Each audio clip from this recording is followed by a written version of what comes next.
25%. Joining us now, former Trump State Department Counterterrorism Coordinator Nathan Sales. Nathan, it's great to see you again. What's your assessment of the war now? Because Iran vowed retribution for the U.S. torpedoing its prized warship off of the southern coast of Sri Lanka, the first time since World War II. What do you think? Well, it's not going well for the Islamic Republic, make no mistake. The information we heard yesterday from the Secretary of War and the chairman of the Joint Chiefs was pretty compelling. As you said, Iran's ability to launch ballistic missiles is down dramatically. Its ability to launch drone strikes at the U.S. and our partners also down dramatically.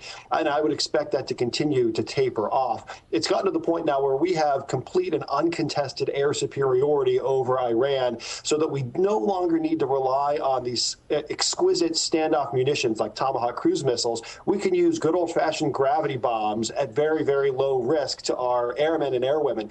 So I think the air war is going extremely well for the United States and Israel. The question, of course, is always, how do we turn this overwhelming military dominance into an end state, a strategic end state that advances America's national security objectives? Got it. So, here's the other story. The president he's got overwhelming support from GOP voters on these Iran strikes.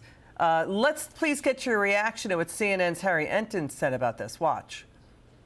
He is a GOAT when it comes to Republican primaries. He is a Tom Brady. He is a Babe Ruth, because take a look here. Times Trump endorses won GOP primaries, congressional and gubernatorial races, 98% in 2020, 95% in 2022, and then 96% in 2024. Republicans love Donald Trump more than any president's own party supporters loved him at this particular point. Own party approval about at this point in the second term. Bush was at 77%. Obama was at 77%. Look at this. 86% of Republicans approve of the job that Donald Trump is doing at this point. That is higher than either Obama or Bush had within their own party at this point. What do you think, Nathan? Well, I think the president is probably comforted by those numbers to know that the Republican Party is firmly behind him.